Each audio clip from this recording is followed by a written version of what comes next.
And that dude was like, just shouldn't have been on Twitter. Like some of the boomers that are like that just should not be there. And he's one of those guys. Mm-hmm.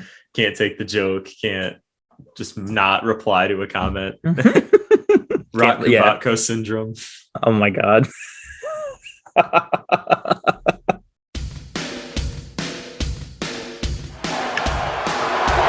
ball left field. Nate McClouth is there. And the magical season of the Baltimore Orioles continues. Ball and 2 strikes on Gomes. Ground ball to first. There's Pierce. And the Orioles are champions of the AL East.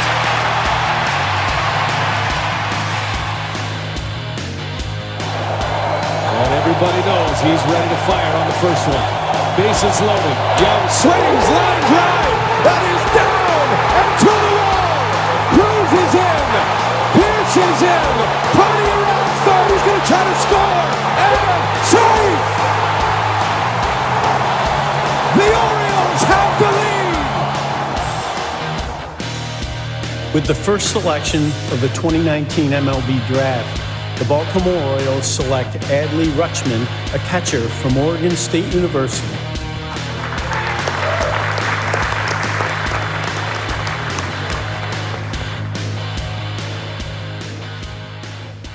What's going on, everybody? Welcome back. It's a slight milestone episode of the Talking Birdie podcast, episode 40, the big 4-0.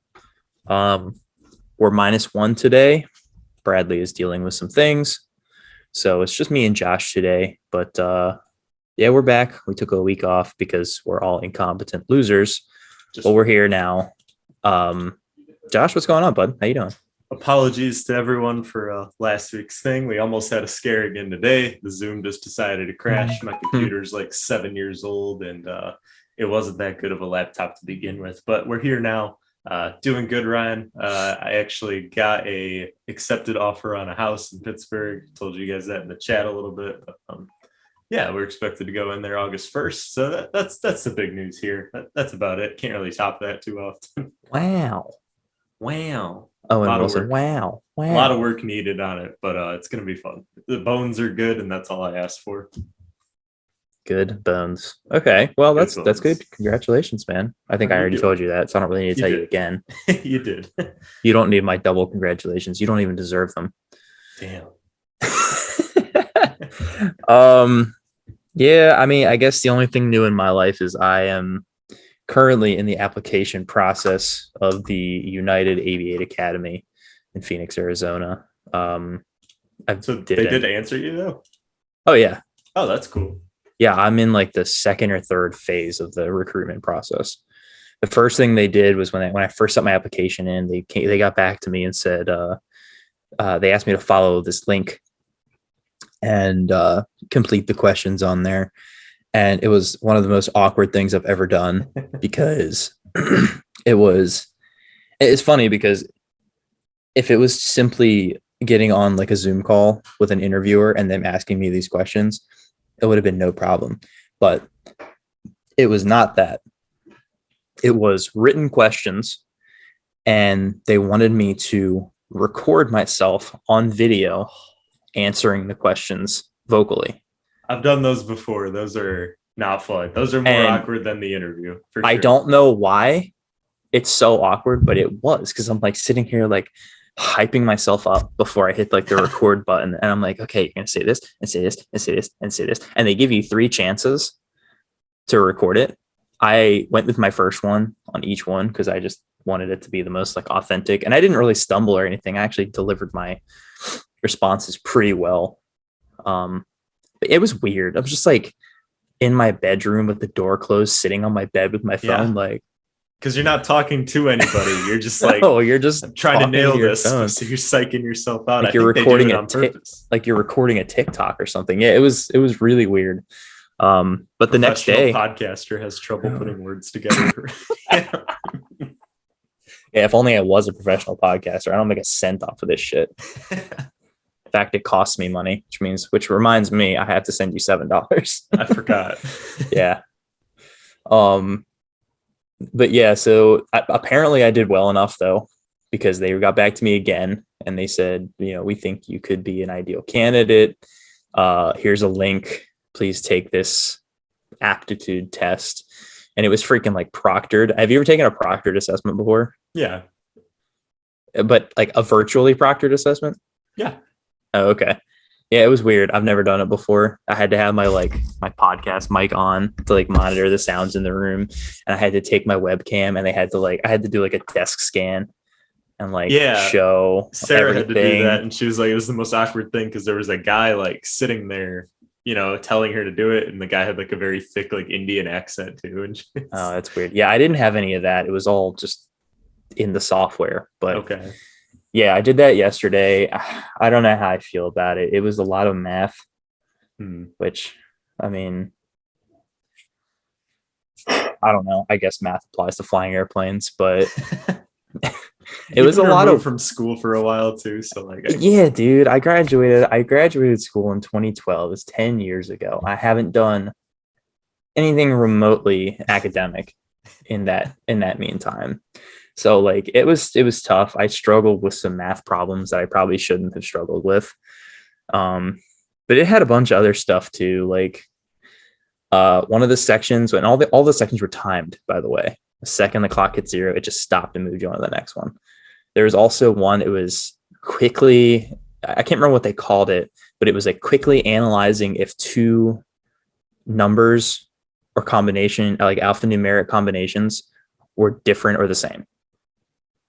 Oh, like the pattern is like the same rule applied. It would be like 12.93, 12,93. Okay. Stuff like that. Or like 0.00071, 0.00071. And you had to like quickly go down and click same, different, same, different, same, different, same, different. Okay. So and then there was a bunch of like answer if you agree or disagree if whether this applies to you. And a lot of it was like leadership stuff, but then they threw some really weird shit in there. Like it was like, people think I'm fun. People would say I'm a hard worker. And then one of them, I shit you not, was our postal service is unreliable. Agree or disagree? Oh my gosh. I was like, yes. I was like, extremely agree. Yes. So like what's next? Say you pass that, like do they We'll find out. I did it yesterday. I just gotta wait and see. Okay, I was gonna say, did they like fly you out to Arizona and you like go through like a pilot boot camp or something like that? Nah. I think it's more just like, no, it's in Arizona. I would have to move, which I'm not sure if my wife knows that yet or not. But pretty cool opportunity. We'll deal with that if and when we get there. Right. So yeah, we'll see. I have no idea. All I know is that I would have to devote all of my time to that. I would go insanely into debt with loans and stuff, and I would have to also take out extra money in said loans to pay for myself to live. So it's a big step, but I want to at least try to achieve my dream in my life without, too much time passing me by, because I'm not that old. I'm 27. I'll be 28 this year, but you wait too long. You don't want to look back on that like 10 years from now and be like, I should have started this then or something like that. But, yep. Yeah, absolutely, man. I hope it goes well for you. Sounds like Thanks. a great opportunity. I have another option too. I started with the United one because it seems to be the most like sure thing, I guess, because like basically if you get through, you're basically guaranteed a job with one of their regional airlines. Like you just have to get through and you're in. And based on the shortage right now, they'll push you through. They'll be begging you to finish your classes. Right. Right. Yeah. And like there's also the benefit there of I wouldn't have to take out as much. Because if you go to that academy, if you don't have your private pilot's license to start, they cover it. That's cool. The academy covers you getting your private pilot's license. So that's a benefit too. And then I haven't even seen any of the financials yet. I'm sure that's a step or two farther down the road, but Yeah, I imagine there would be some like exclusivity incentives, like because basically by going to this academy, you are forced to become a United pilot. I feel like there would probably be some sort of like financial, I don't know if it'd be like loan forgiveness Like if an you incentive, stay, yeah. yeah, like stuff like that. So that's the one I tried out first. But there's a flight school here in Maryland that I could go to if it doesn't work out with them, and then I would have the option of going to any airline I want after. So very there's true. Probably a value. little more expensive, but yeah, a lot more self-driven, I would imagine. Yeah, it is. It's a lot more self-driven. So yeah, we'll see. That's what's going on in my life. Ooh, very cool. You should do what we're doing, buy the duplex out in Arizona if it were to happen, and then like save that rent every month. Or I could just live with my cousin Chad.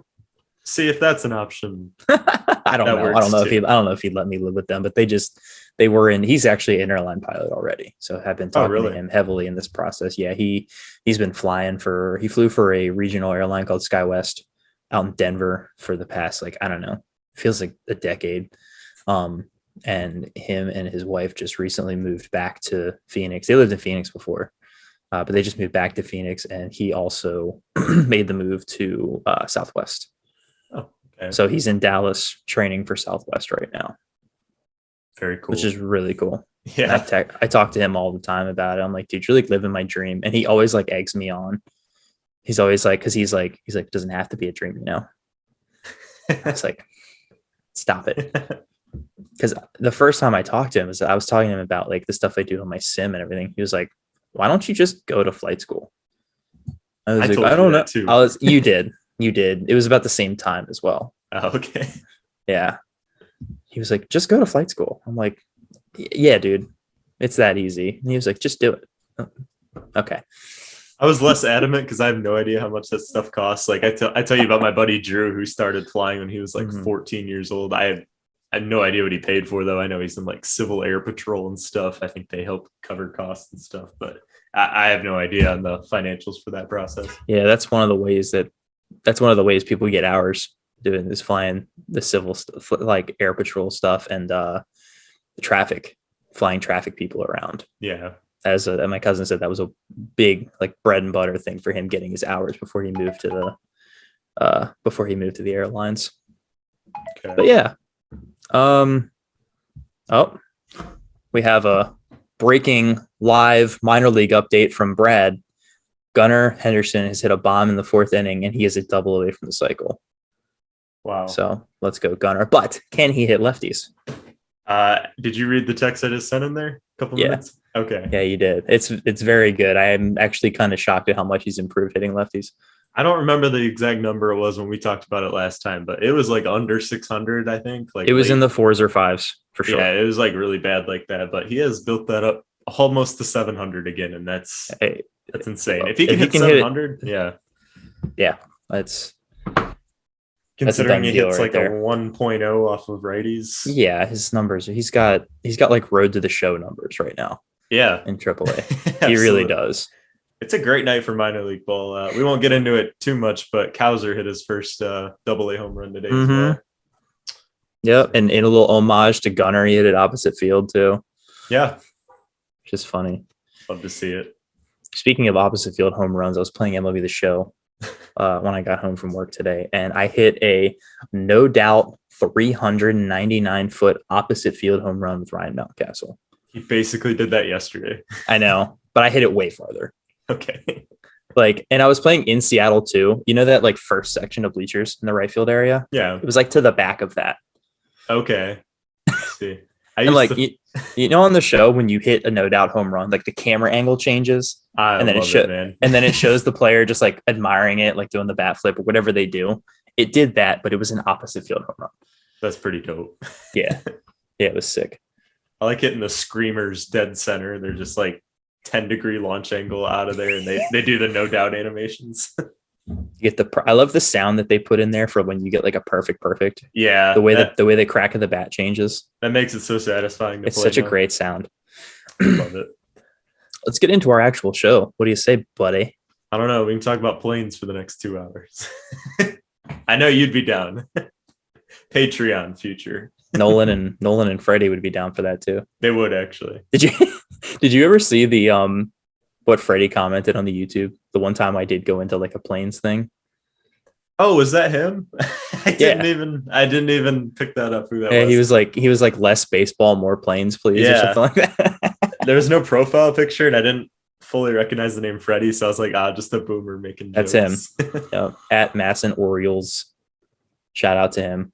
Good buddy. I'd love to have him on here. I don't know if he's interested in doing podcasts, but I asked him if he wanted to be on. When I was at the game with him a couple Fridays ago, I told him he should come on the pod. Yeah. So, Freddie, I know you're not listening to this because you don't listen to our show, but I'll be contacting you shortly about scheduling a time to get you on here. We're actually very close to the draft as well. I think we're 2.5 weeks from that. I'd love to have talking about this in open air after not actually asking him yet. Would love to have Bob on here before the draft. Bob would be good. When you first started saying about having a guest on for the draft, my mind went to Ryan Blake. Ryan would be a good one too as well. Yeah. Dude, we should have like a party episode where we get like all of these people that we're talking about and have like 6 of us in here, 7. That'd be really fun. We'll definitely do that for like first like playoff game or something like that. It's gonna be so much like talking over each other, but I think it'll be fun. Just gotta have a little regulation, you know. Yeah. We'll go back to like the put your hand up before you say something thing that we used to have to do when Brad's connection was terrible because there was so much lag between the sounds and stuff. The good old days on Skype. I know. Dude, imagine putting that on YouTube and every like couple minutes one of us is like like 5 seconds before talking. If you listen back to those first episodes, like the quality of the conversation is decent, but the production value is just. We've gotten so much better. It's still not that great, but we've gotten so much better. It's respectable. It's presentable. Oh, sure. Yeah, sure. I think we should all try to get on the same level with mics. Because your mic is fine, but it's not great. It does the job, yeah. Brad's is pretty bad. We need the webcam quality up. Yours is fine. Brad's is non-existent right now. Yeah, mine is. Yours looks like World War I footage. It does, yeah. I know in the past I've said World War II, but it's so bad it looks like World War I footage. Sorry. Got biplanes coming around there. Josh is like coming to you guys from the trench. I've been here for 7 months. We're about to go over the top, but the O's won last night. Rutschman and Mountcastle go back to back. It was. You hear like some screaming in the background, like, oh, you're like, oh, that guy just lost his leg. Anyways, don't worry. Tyler Wells takes a perfect game through 5 yesterday. Oh my God. All right. Let's talk about it. Sorry, listeners, that it's like 20 minutes in and we have not talked about this. I know. We're getting so bad with this. It's okay. We take the small talk part way too seriously and we just keep rolling. Josh, why don't you start us off? I feel like I've talked a lot so far. All right. The notes I had up originally for last week's episode, I believe we had taken the series from the Jays and the Rays back to back, played some good ball. And in fact, the Orioles have been playing great ball for a long time now. I tweeted this out a few months ago, probably about 2 months ago by now. The O's had either won or split like all series in whatever span of time I said, and they lost to the Yankees and Tigers. But since then, they've been great. They clinched the first winning month for the Orioles since 2017 in August. I think it was Connor Newcomb maybe posted the lineup from that game. It was like Adam Jones, Manny Machado, Trey was in there, and like Chris Davis, and like it was all starting catcher Wellington Castillo. Yeah, those throwback there. But basically the point is the Orioles are playing very competitive ball. They're actually winning a lot of games. There are teams that are now worse than us that you would have not believed me if I told you that at the beginning of the year. Mariners, White Sox, the last 2 series we've had, they are both worse than us. They both were buyers this offseason. The Orioles are playing better baseball than them in like by a lot of metrics, and they have much better lineups, looking at better rotations. Everything like looks better on paper, but the Orioles are just doing it, man. That's a great way to put it. They are just simply doing it. Simply doing it. Like, there's no explanation for the way this bullpen has performed. There's no explanation for like how this rotation has come together. We always had a pretty decent lineup besides like the final like 3 spots of the lineup, but even some of those guys are kind of pulling their own weight now in some aspects. At least Mateo like does it with the glove and can hit every now and then. He went off in the White Sox series, but He did. replacing the black hole that was the catching spot has been monumental for this lineup. You ain't kidding, dude. Yeah. Yeah. Man, it's just been so much different. It doesn't feel like it's been that different, but like look at like a lineup from last year and just see how much different it is. Yeah, like all those black hole spots are cleaned up in some regard now. Like you at least have some sort of exciting option at pretty much every position. Like even Tyler Nevin going out there, he's not like a good performer right now, but they're giving him a lot of starts and he can at least like hold his own in an at bat. You would not see a lot of that last year. Yep. Yeah, man. 100%. 100%. Yeah, it's so much fun to watch this team right now. Like I woke up, I didn't watch a lick of the game last night because I can't even start with 10 o'clock with 10 o'clock first pitches because there's just I will get sucked into the game and I'll go until 12:30 and realize I have to get up in like a few hours. Yeah. And it ruins everything about the day that comes. So I just don't even like tempt myself anymore. And I just go to bed and I hope to see good news when I wake up in the morning. And yeah, first thing I did when my alarm went off this morning, I grabbed my phone and I just immediately opened the MLB app to see what the score was. And I was super happy. So they won 9-2 last night, 5 home. And it was cool. The first like little video option on there was O's hit 5 home runs. I was like, oh yeah, yes.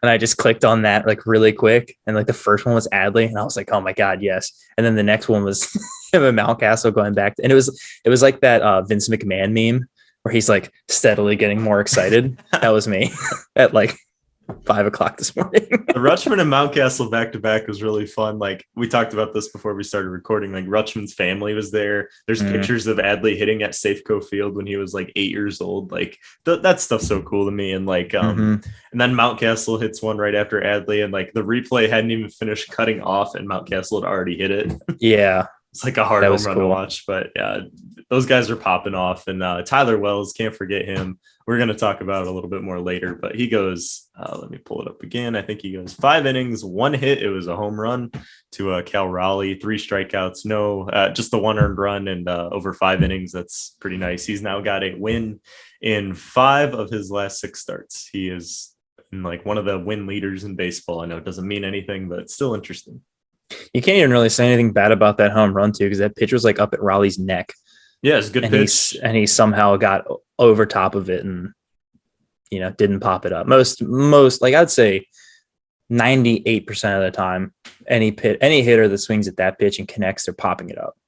Yeah. And Raleigh just managed to barrel it up, and he's got pop. So yeah, I actually watched him at AAA Tacoma when I was out there last year. He was still there. He got called up like a couple weeks later.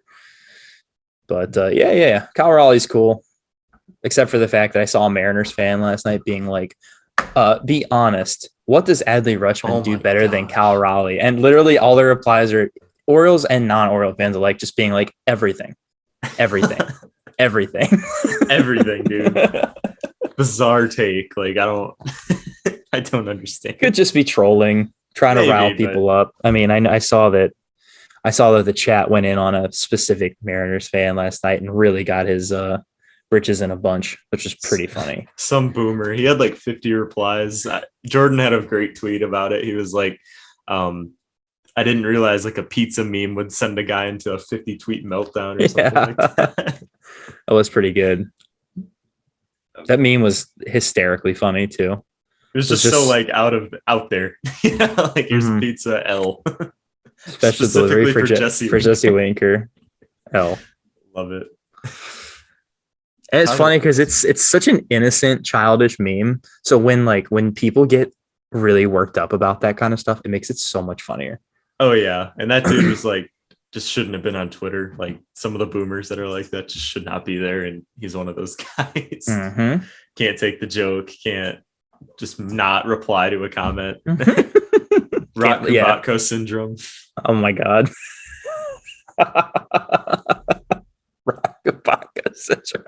Speaking of which, happy 1 year anniversary. It was a couple of days ago, I think, since the arm breather, mouth chair, mouth breather, armchair GM. That's the words. We'll call it the great Jemai Jones, the great war for Jemai Jones, who's not even with the organization. it's actually so funny to look back on it now.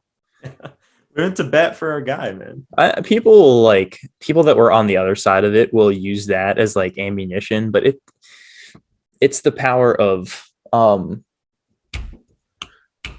what's the fucking word? Shoot. Oh God. What's that word? I don't know. What's the word I'm looking for, Josh? Help me out here. Like a version of power of prayer or something like no, that. No.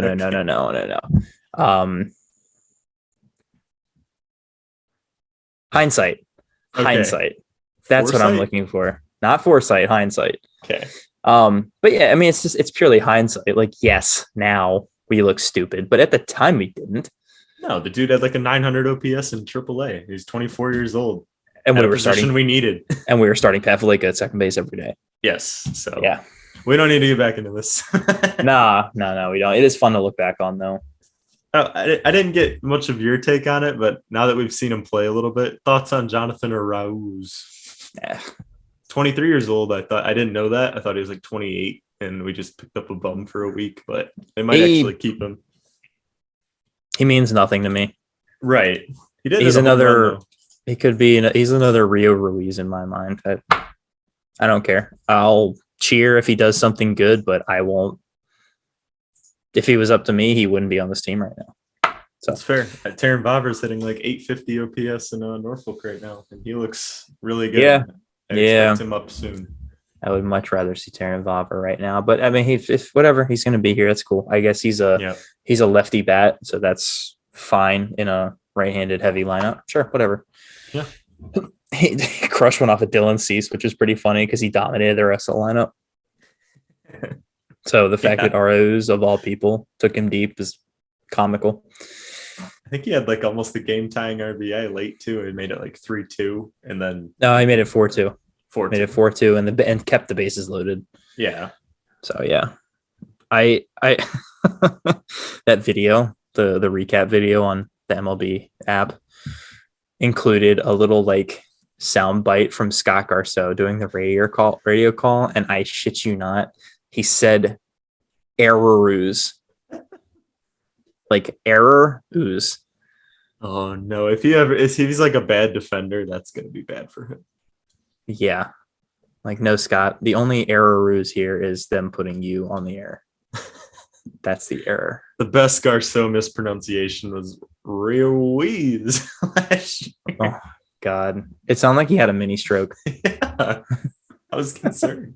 Oh well, we don't have to deal with Scott on TV anymore, really, for the most part. That's tremendous. Like the roles have flipped between Scott and Kevin. I love Kevin, and I can tolerate Jeff Arnold. Jeff Arnold's not bad. He's not my favorite, but I said, I can tolerate him. Yeah, better than Garceau. I'm still pretty mad that he was the one calling the game when Adley's first bomb was hit. Yeah. I don't like that. What's your favorite duo? So I imagine Kevin Brown is number one. Brown and Palmer. Yeah, that's Brown and Palmer is my favorite. I love Jim Palmer. He's so funny. He just radiates grumpy boomer energy. But he's like smart about baseball. And he's super smart about it. Right. Exactly. Yeah. And it's funny because it's kind of like offset by Kevin's like youthful exuberance. Yeah. And you can see it kind of sometimes rubs off on Jim, but he like fights it. He's like, no, I want to be grumpy. Fuck you. So I think it's fun, but they work well together. I enjoy them. Those two are definitely my favorite for sure. Yeah. They have a really good chemistry. Like I was watching, I think it was one of the White Sox games. Jeff, I think, was doing like a promotion for the Patty Melts or something like that. And Kevin asked for one on the break, and then Jim had asked for one on the break, and then Kevin's like, can I get a bite of that? And Jim's like, I don't know, you were at all those softball games for a few weeks. Like, I don't think I can give this to you. Like on air, it was really funny because it's like it's just random. That's funny. Speaking of Kevin, dude, did you hear his call of Santander's home run last night? I did not know. So 12th pitch at bat to Santander, and he absolutely rockets the 12th pitch into the right field bleachers. I mean, it definitely had a launch angle under 20, and it was like 110 off the bat. I mean, it was just a line drive into the seats. I think it went like 393. But he says something, this at bat's over on the 12th pitch, and then he says a super smash off of Kirby. I saw people posting Kirby memes. I just assumed it was just the last name comparison, but he said a super smash off of Kirby. I might be getting the wording a little bit wrong, but that's basically what he said. And to top it all off, if you look at a screenshot from when Santander hit the ball, on like the rolling advertisements behind the home plate on the backstop, there was a Nintendo ad.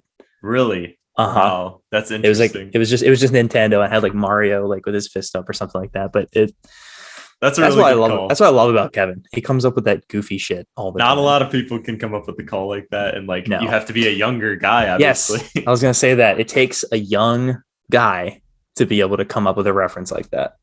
Yeah. Yes, 100%.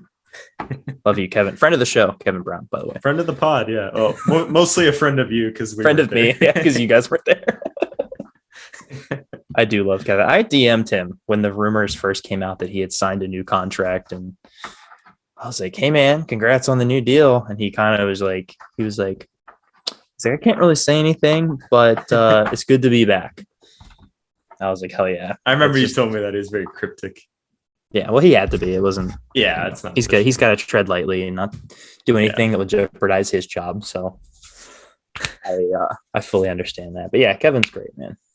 Yeah, it's funny. My dad doesn't really like him, but my dad's a dumb boomer, and every time he tries to complain about Kevin, I'm like, no. I'll have find somebody. Kevin Brown. Find somebody else to complain to Kevin about, not me. Yeah. But it's funny though, because he says the same thing about Jim. He's just like a grumpy old man, and my dad is also a grumpy old man. So Jim is like a super grumpy old man if he's getting it pointed out on my dad. Anyway, I'm sorry, you were saying something. Not really. Okay. I just like the people. There's like that small sect of fans that like doesn't like Kevin Brown for some reason. It's like those people just trying to find something to complain about. I saw someone say like he left for softball games and had this kind of excitement. Do you really think he has that kind of excitement for the city of Baltimore? And it's like, bro, it's his job. He lives here. Like, what more do you want the guy to do? Like, he's exciting on the broadcast. He's like very good about how he presents the city and everything like that. I mean, that's like saying, the stripper doesn't actually like you, right? It's like, yes, I do, but they're being paid to do something and they're doing it well, so I don't care. That's like Adley Rutschman hitting really well in Norfolk, and then he comes to Baltimore and they're like, well, he just hit really good in Norfolk. Like, he'll do it anywhere. It doesn't matter. Like, it's the same like logic. Mm-hmm. Yep, it is. Yeah, I know who you're talking about. That guy, Kevin must have seriously wronged him in some way, because that guy really hates Kevin Brown. Kevin Brown like stole his car or something.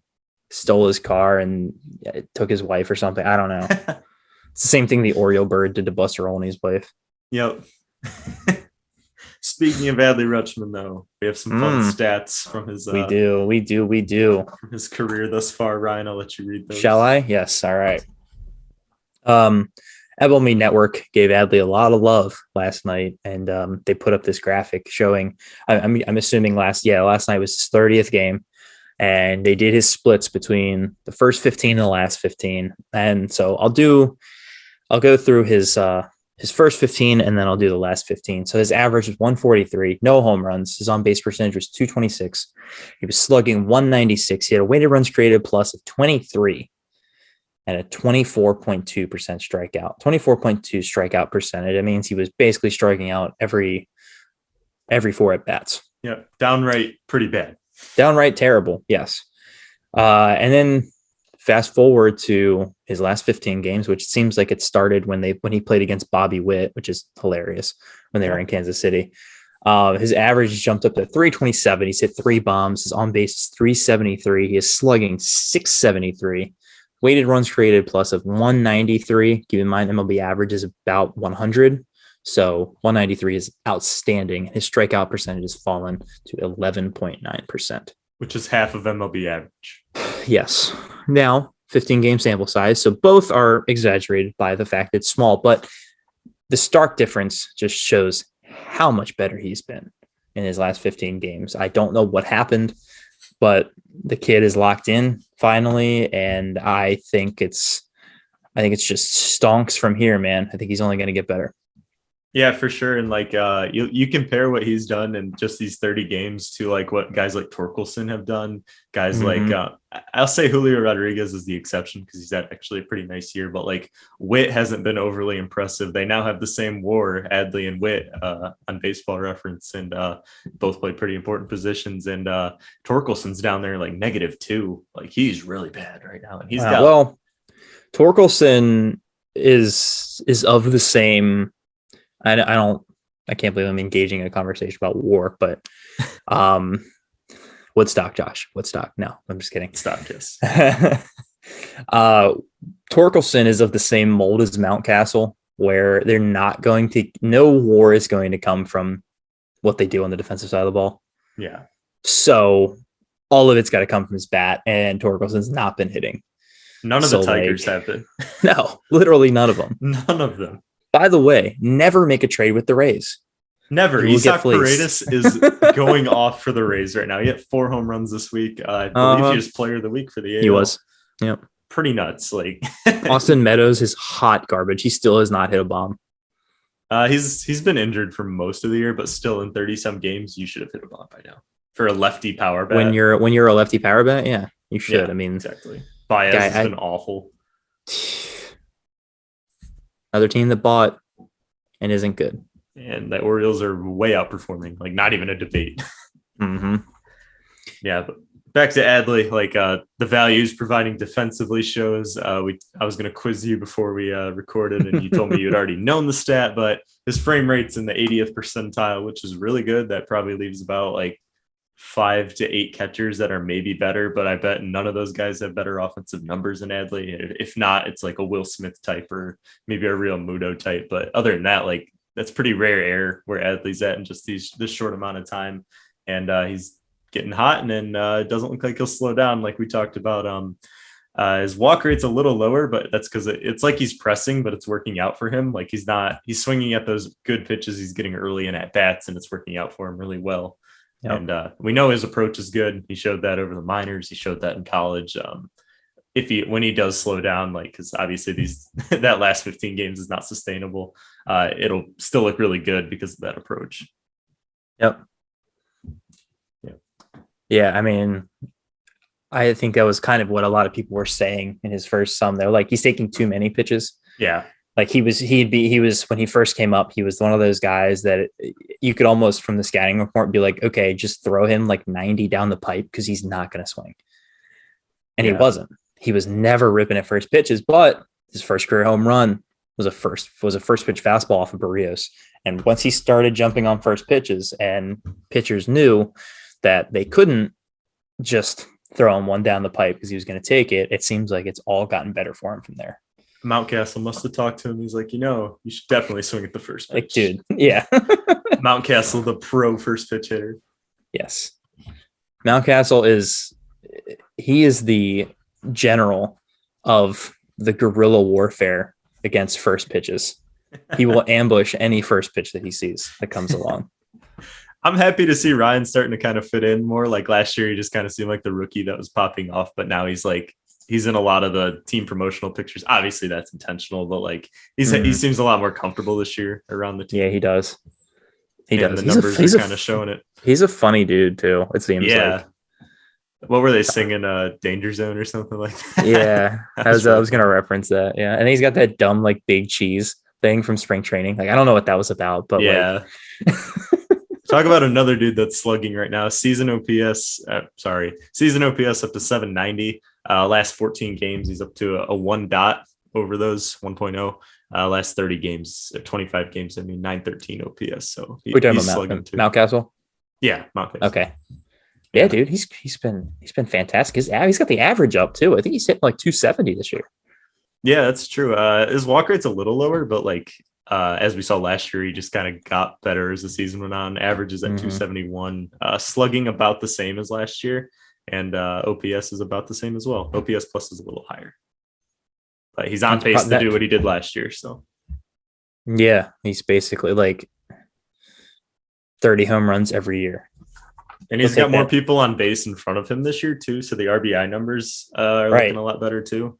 A much more competent lineup around him with guys getting on base ahead of him before he comes up and does his damage. Yep.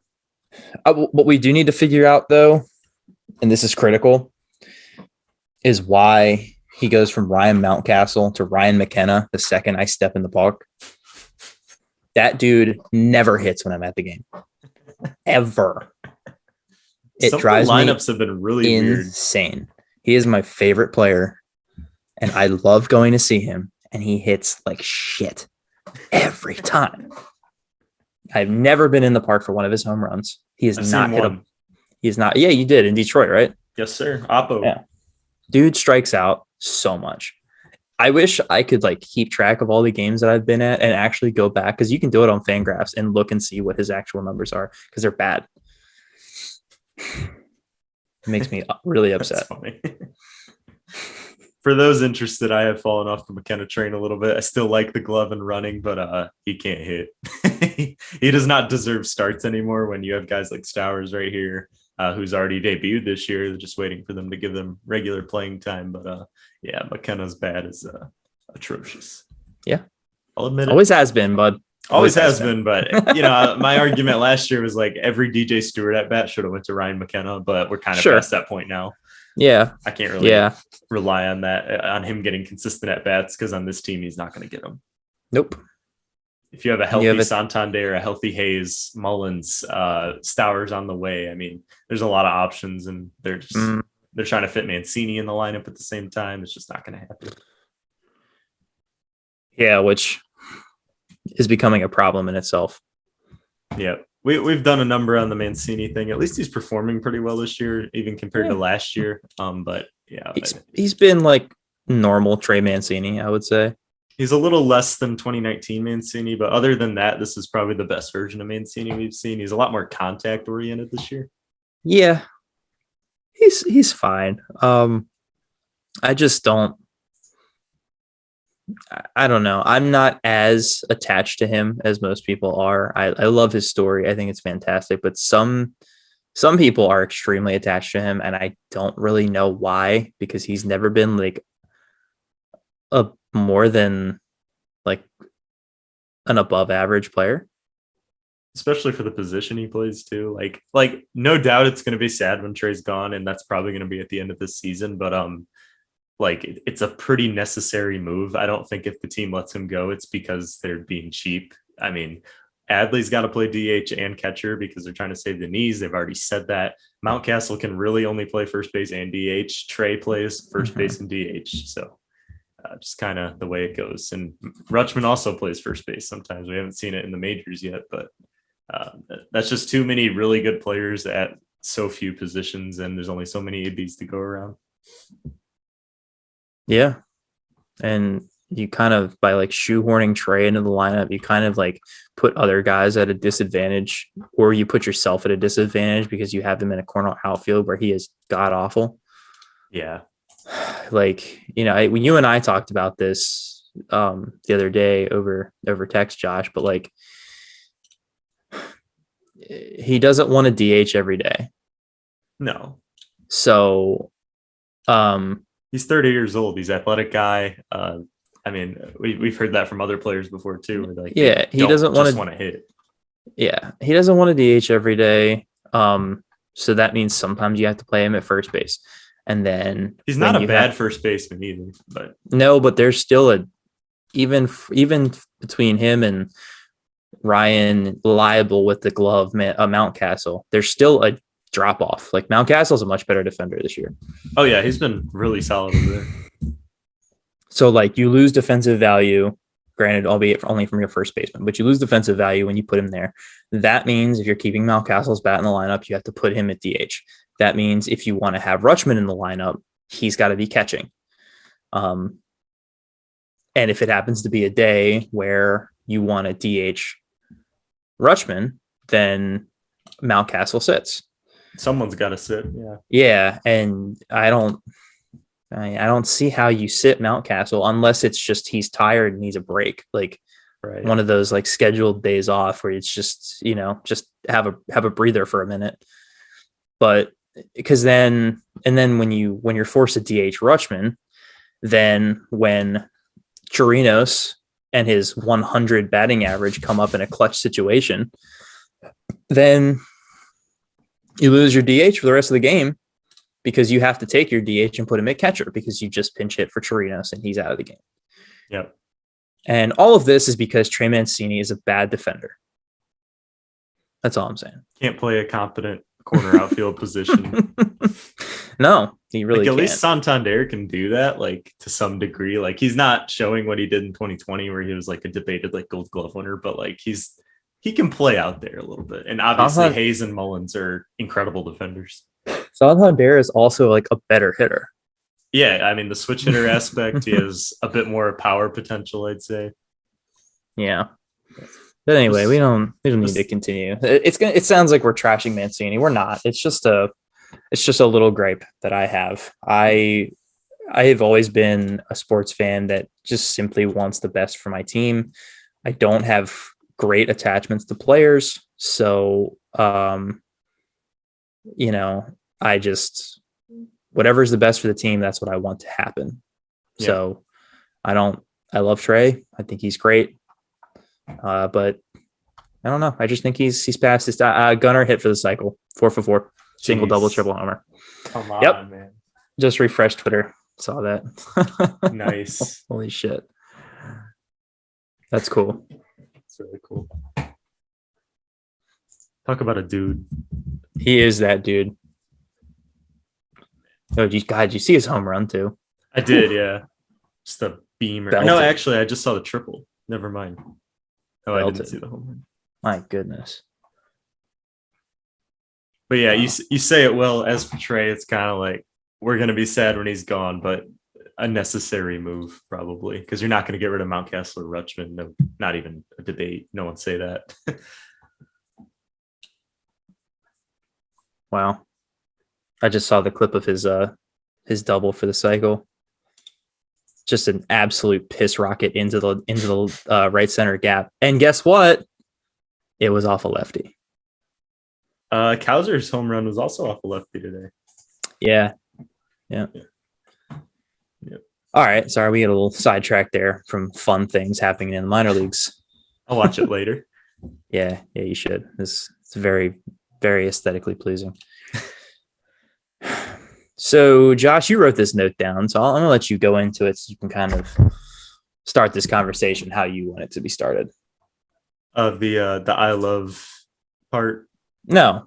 Okay. Yeah, we kind of did our number on Tyler Wells. Mm-hmm. Yes. So the All-Star numbers came out, I believe, 2 days ago. Top 20 outfielders were on that list, and Austin Hayes was not one of them. Makes me very sad. I keep meaning to go back and find the clip of me saying like Austin Hayes is going to put together an all-star type season this year. He has been doing that, except he's probably not going to make the all-star team. So I'm declaring the Austin Hayes all-star campaign dead in the water because he is not even in the top 20. I believe he was 23 or something like that.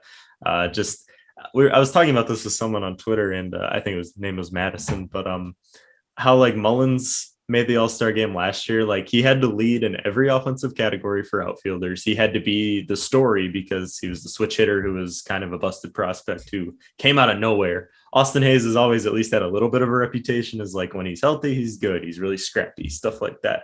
And Hayes has been performing the way he has, which is very good. And I think people were kind of waiting on it, but it's not good enough to push him into the All-Star game like it was for Mullins.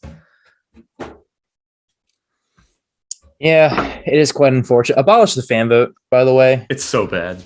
Alejandro Kirk is currently the starting catcher. Yeah. Nobody wants to see that. No. Nobody wants to see Fat Boy catching for the All-Star team. Nobody I would wants love to a see it. player vote. Player. I think they do something similar, but I just think it doesn't count for anything. Not to take away from Kirk, by the way, he's had a really good season, but like, come on. There's like 4 Yeah. Blue Jays in the starting lineup right now. Well, it's because they have the entire nation of Canada. Right. It's like the Royals thing a few years ago. Yeah. Kyle Stowers just hit a long home run.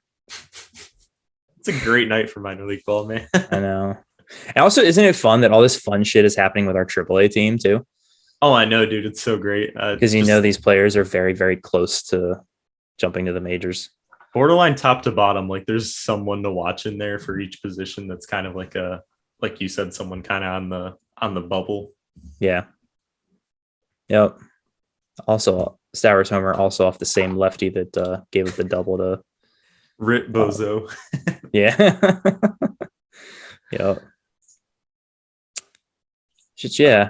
So yeah, but you have another a little bullet point in there. I do. So someone's got to go for the Orioles, right? And it's probably going to be Jorge Lopez because he has been one of the best relievers in baseball, closers thrown in there as well. I think his ERA is like 0.73 or something like that. Like that's nuts for a guy like Jorge Lopez. And all-star games, they love selecting guys who are that kind of fit the mold of Lopez, like a late game elite reliever who's just doing the damn thing. And Jorge Lopez is certainly doing the damn thing.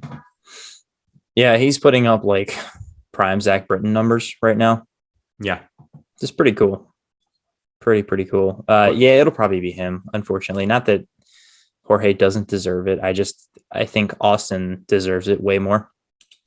It's just that like the reliever all-star as your representative is like it's such a cop out. thing. It feels like such a cop out too. It's like, yeah, we know we need one person from your roster to give us your best reliever and we'll call it a day. There's only 27 outs to get in the game. Like he's likely on there for like 10 pitches and he's out. Yep. If that. Or he might not pitch at all. He might not even pitch at all. Yeah. What do you think Jorge Lopez's ERA plus is this year? Okay, so is ERA plus the same as OPS plus, where it's like a scale of 100 and the higher it is, the better? Yes. Okay. 215. 535. Holy shit. Wow. Yeah, that's amazing. Dude's whip is 0.806. Yeah, he's insane. He's completely deserving of the All-Star nod. If it was up to me, it'd be him and Austin going because I think they both deserve it. Both are deserving. That's probably about it for All-Stars, I would say. I want to look at the top 12 players just see if I missed anything. It won't happen as an All-Star campaign, but like Cedric Mullins has put together a pretty good month of June here. A lot of his numbers look really good. Like he's just playing very consistently every day. A lot of multi-hit games.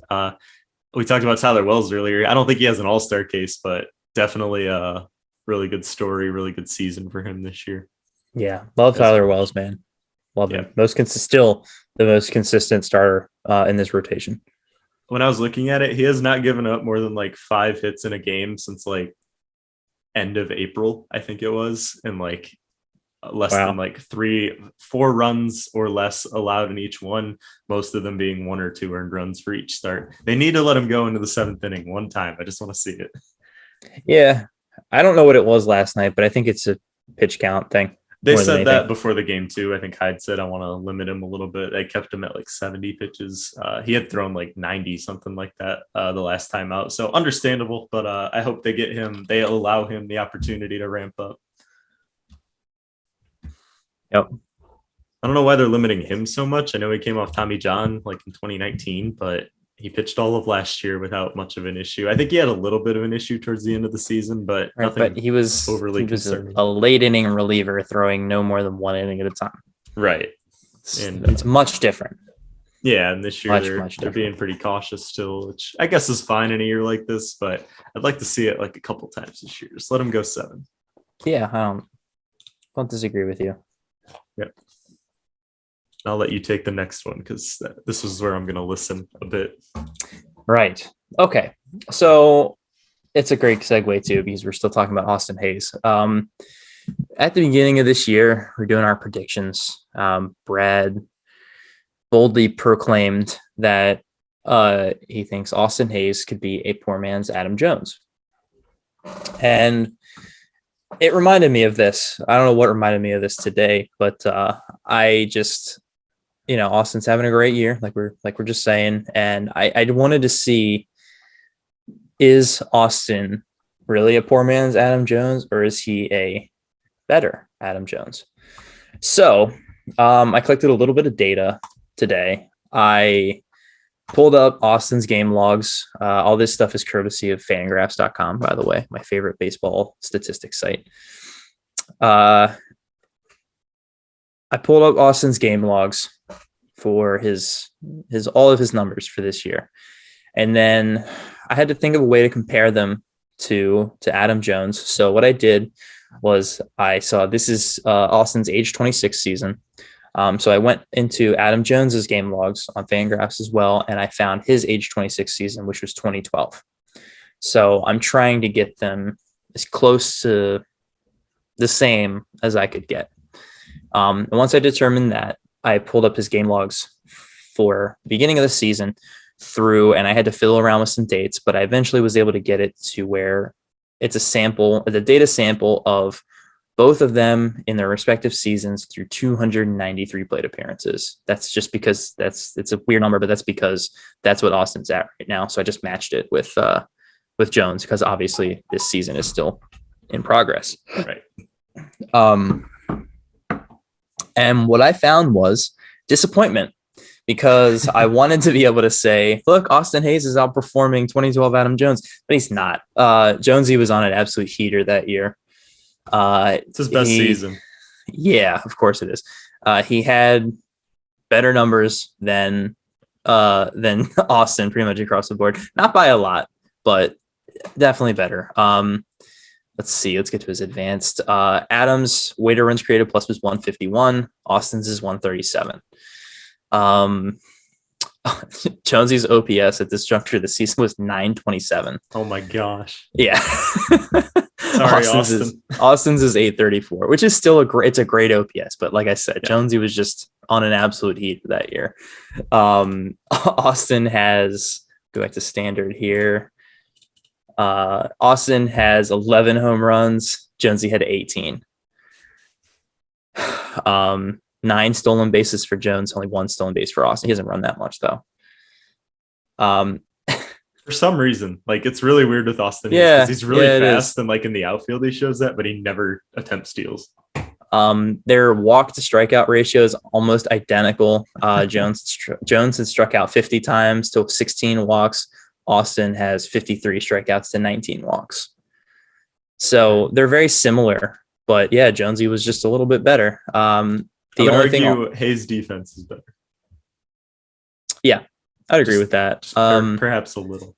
I'll have to see how many outfield assists does he have? If we just go by that. Let me see real quick.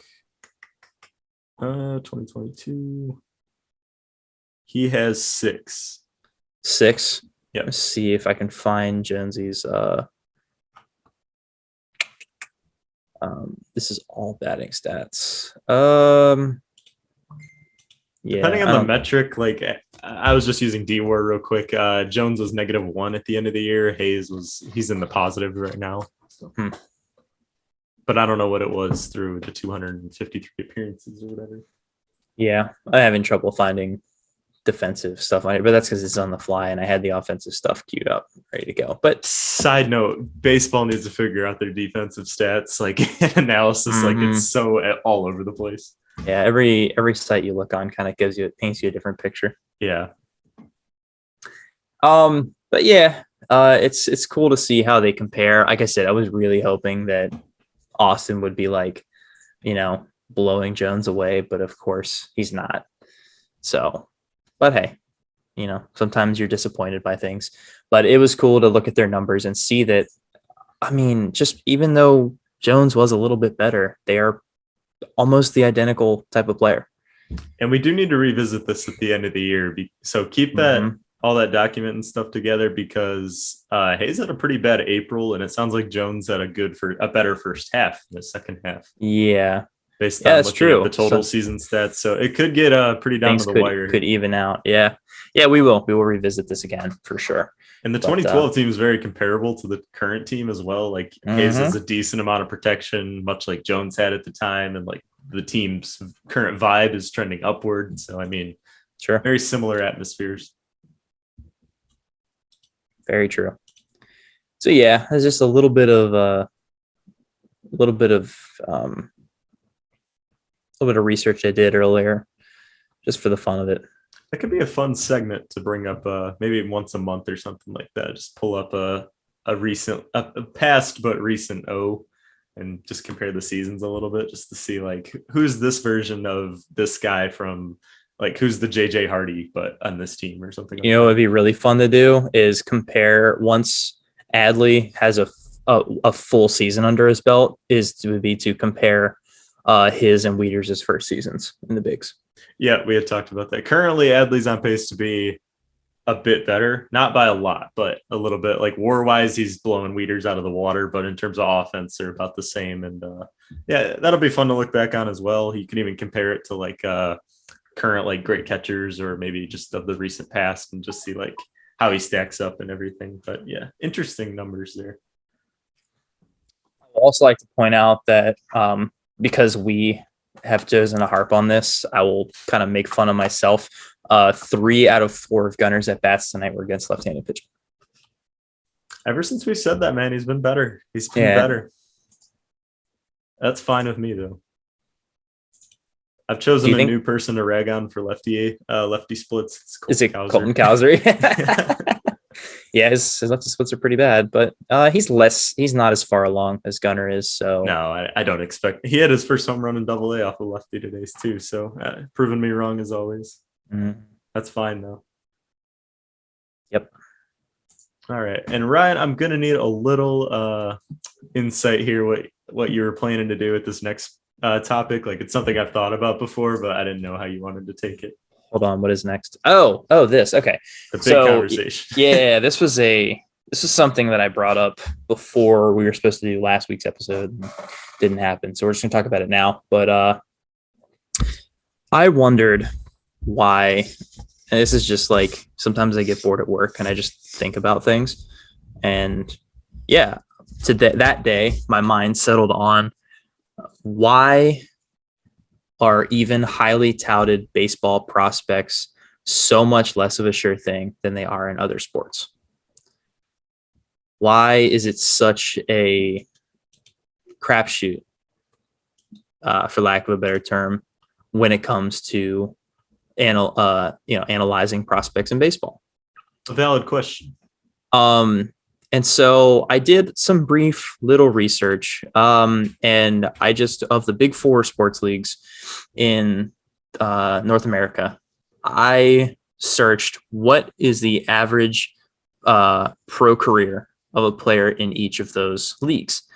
And it wasn't as drastic as I might have thought it would be, but it did show that Major League Baseball has the shortest average length of career of the 4 sports leagues. The NHL has the longest with 5, followed by the NBA with 4.5 years. The NFL follows that with 3, and Major League Baseball has an average length of professional big league career at 2.7 years.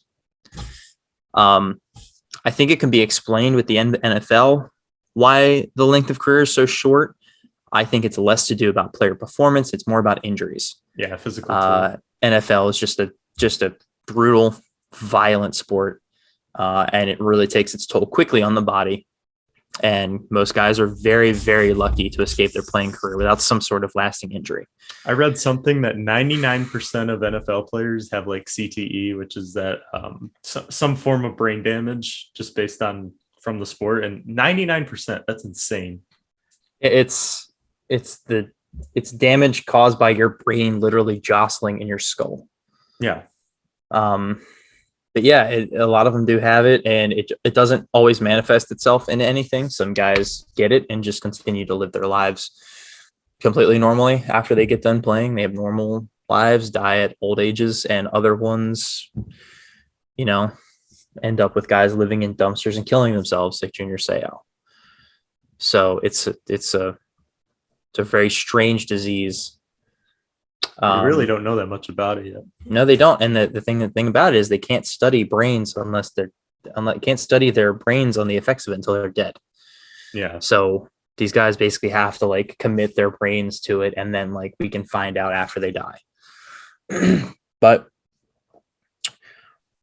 why do you think, Josh? Because I mean, we look at the comparisons with, let's just say, first round draft picks. And I don't know a whole lot about the NBA, so I can't speak on it. But I know in the NHL and the NFL, when you watch your team's draft, you can almost be sure, usually, that first round pick will be on some level a contributor to that team. And that is simply not the case in baseball. Yeah. Perfect example is, what was his name? The guy that just got called up by the Phillies, Appel. Mark Appel. Yeah. First round draft pick first overall pick in 2013. He's 30 years old now. He just got the call up to the big leagues. Yeah, and he did leave baseball for a short time as well. So like you never know when that's kind of stuff's going to happen, which kind of leads me to, were you done with your Yeah, you can go. Okay. Which kind of leads me to my more like main central reason for kind of thinking baseball is more volatility. It's a very mental game. And as someone who's played it I played it for 15 years of my life. You played it, I'm sure. I played Little League. Little League. Yeah. But, guys in the major leagues will tell you this. It's a very mental game. It's very taxing. It takes a lot of focus. It's literally like a huge commitment all the time. I'm sure the other sports are as well, but like baseball, it's 162 games. That's every day. That's a long time out of the year. And a lot of guys they don't always have the mental capacity to stay at it every day, grinding as hard as they can, playing hard every single day. And there's also the problem of so many guys being there as well. There's so many other guys trying to beat you to that same spot. And there's such a difference in talent as well. Like a guy who gets selected first overall is vastly different from a guy who gets selected like 15th overall. And like you just have that diversity of talent, and a lot of guys just can't do it, and they don't get better once they get to the pro ball. Some guys will just have a random season and they'll just pop off. Like Cedric Mullins, do you think anyone expected him to be what he was last year? How can you predict that? You can't. Baseball's very hard about that stuff. And to your question about the NBA draft, it's usually about the top 10 picks you can expect to be starting contributors for their teams. Okay. When you get to baseball, it's like first round, you can kind of check a lot of those guys off as like they'll get to upper levels in the minors, but beyond that, who knows? Mike Trout was a 22nd overall pick, I think. You look at first overall picks, there's some weird years where like they don't really hit that well. That's common across sports, but if you look at like a top 5 selections from like any number of drafts from the past 10 years, you'll see a lot of names you don't know, and a lot of names that did not make it, and then you'll see a few that did make it, and it's just so volatile, man. Like I don't know exactly what it is. This is a very complicated issue that two guys on a podcast probably can't put into words in a short amount of time like this. But for whatever reason, man, baseball, it's just more difficult. I think it's that mental aspect, though. That's what they talk about when they analyze these high school prospects, see if they have the gumption basically to stay with it for that long. And Mike Elias talks about this extensively. That's why he doesn't select a lot of high school guys. You see a lot too when you look at past drafts. I think even more than you see names that you've never heard of, is you see guys that you do know, but you know them as like a journeyman that jumps around, that has never been more than like, okay, like he's just good enough for teams to keep signing him. Yeah. Like Tim Beckham comes to mind. Yeah. Tim Beckham was a number 1 overall pick, and he's just like Delman Young, same thing. Delman Young, yeah. Both Rays picks. Who ironically on the Orioles. Yeah. So yeah, you know what else I think is in the NHL, if you're any kind of a quality prospect, you generally get sent straight to the AHL, which is one stop away from the NHL. The NBA has the G League or whatever it is, where it's just like, I mean, it's most guys don't even go play there. Like late first rounders and second rounders will go there, but like anyone who's top 20 draft pick probably won't play G League. Right. The NFL no development system at all. Which is kind of insane to me. Yeah, I think they kind of should.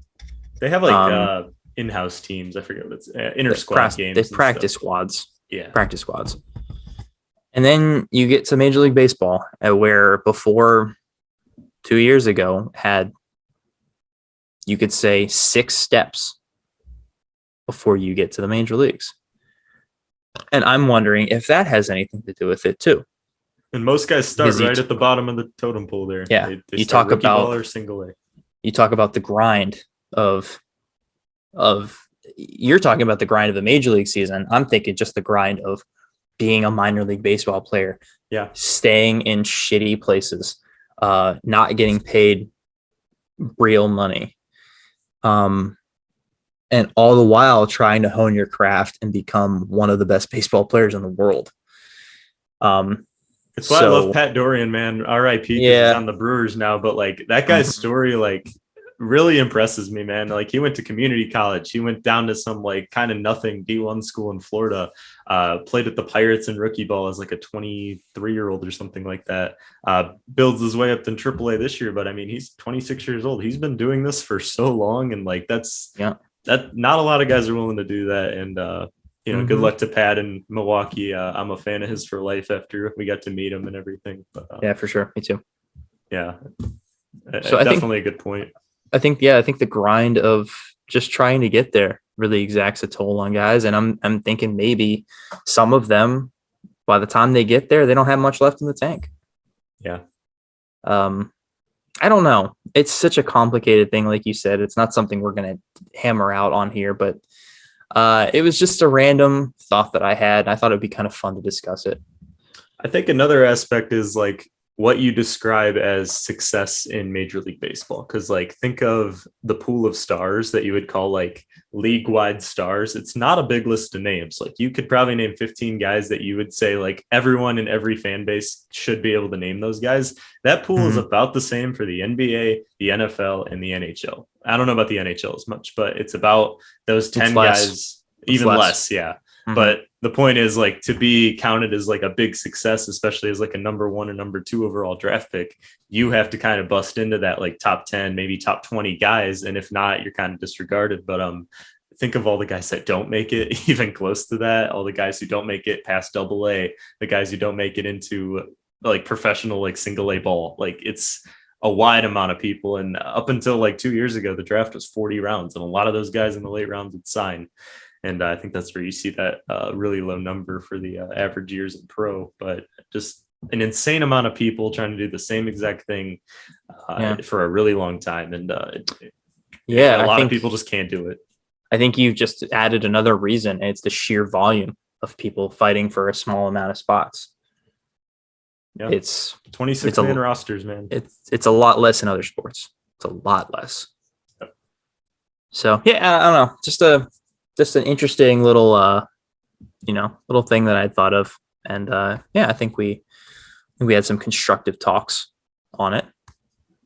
I'd say we did probably the best 2 guys could do without too much research into it. It's not bad. Yeah, agreed, bud. Agreed. You want to take us through this last little part here? Yeah, it's not much, but always announced some call-ups yesterday on the off day for the minor leagues. Colton Cowser, Connor Norby, and Kobe Mayo are all coming to Bowie. That Aberdeen lineup got real shallow real quick, but really exciting for those 3 guys. Kobe Mayo, 20 years old and AA now. Hopefully he has some success there. He kind of cooled off, but he was staying pretty consistent down there in Aberdeen. Good approach, which is what they're looking for. Connor Norby, really settled into Aberdeen. He's been hot the last about month and a half now. And Colton Cowser has been slowly building that OPS up back to 800. And he gets to call the Bowie as our 5th overall pick last year. And it should be fun to watch these guys in the upper level minors now that they're kind of the higher grade prospects that were down there, minus like Heston Kjerstad, I guess. But excited to see what they do there, of course. Yeah, Bowie's lineup got a lot better. Yeah, they were just as much lacking. As Aberdeen's got worse. Yeah, they lost a lot of juice when Westberg and Henderson went up to AAA. So they're spreading the talent out a little bit better. You would think that it won't be much longer for Kerstad before he gets up to Aberdeen because he's been raking. He's too good for A-ball. I'm assuming they want to like just make him get comfortable being in games again, and like based on the stats he is, but I'm sure they're just going to play safe like they always do, which I think you're fine with in the case of Kerstad, just to let him really settle in. Yeah, I have no problems with them doing it with Kerstad. Yeah. He needs to be baby just a little bit, I think. Yeah, just because he's he's had some issues lately. Yep. So I think on this list of 3, I'm circling Cowser as like the guy to like more so be interested in, because we talk about outfield depth on this show a lot, and how we think we're pretty set. A lot of that's contingent on Colton Cowser being like a guy. Kind of goes for Stowers. I think it's looking like he will be a guy, but and then we just talked about Kerstad, a lot of uncertainties still, even if he's performing good down there in Delmarva. You're looking at Cowser, who kind of had a bit of a slow start. The approach is good, absolutely no power really whatsoever, minus the home run he hit today in Bowie. But if that guy's a bust, the outfield gets real thin real quick. I just want to see how he does against some more mature pitching.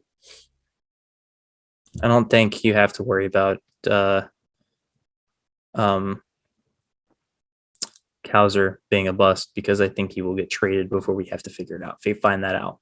You think Cowser's the trade guy? Yep. Interesting. I mean, I can see that. I haven't ever actually really put much thought into that. I mean, it makes sense. I do, because of this. He is a top 5 pick in a vaunted minor league system. I think he will be regarded by other teams kind of no matter if he's performing that well. Yeah. I think he walks so much that I think the O's system is kind of becoming like similar to the Rays system, where like with their pitchers, where it's like, oh, it's a Rays pitcher, you can probably assume they're good. I think you can kind of start to selected by Elias. Yeah, that same like if he's kind of like if he's good enough for Elias, he's good enough for us type of thing. Yeah. And that's a pedigree that takes a lot of work for an organization to kind of get, like that kind of reputation, and O's certainly deserve it now. Yep. So yes, I think he will be one of the guys that will be used in. Also, I think you can like if you give up a higher quality of prospects, say you're trading for a starting pitcher. If you give up a guy like Cowser, which is a highly regarded prospect, you can probably give them maybe 1, maybe 2 more guys and get a deal done for a solid pitcher and not have to completely drain your system on one trade. And the market has kind of reflected what you're saying too, the last couple of seasons, where like it doesn't take a lot of prospect capital to get these guys. Like they're not looking for a top 5 prospect in a lot of these trades. Teams are kind of content with like a low, like 8 or 9, 10 prospects, something like that for a package like that. And I think the Padres kind of did it with Clevenger. They didn't have to give up one of their big names, and Cowser's kind of considered one of our big names now, and they got an all-star pitcher. Yep. So yes, I believe he will be traded. I thought Westberg would be that guy, and he still can be that guy, but if he's shredding the way he does in Norfolk and he comes with the majors as a September call-up or something like that, he could very easily stick himself in the future plans for the left side of the infield. He's performing like it. I just figured he'd be the odd man out. And I don't know. We'll see. Well, I would say that probably about wraps us up tonight, buddy. I'd say so. That was fun. Sorry we have no fantasy or minor league updates. That's Brad's job, and we didn't do it. So we need Brad here for the fantasy, and I don't want to take the minor league totally away from Brad, because he does a good job with that. That's his joint. Yeah, he does that shit. Yeah. No Brad, no minor league updates. Nope. All you get is us reacting to shit happening on Twitter timelines. Yep. With Gunnar Henderson hitting for the cycle. The GOAT. So, yeah. As usual, guys, follow us, Podcast Birdie Twitter account. Follow me, RyanSet094. Follow Josh at Estados and Brad at KU Brad Wandell, if you so choose. Thanks for tuning in, everybody, and we'll see you hopefully we can get back on a regular schedule and stop being morons. So hopefully we'll see you next week. Have a good one, guys. Bye. See you guys.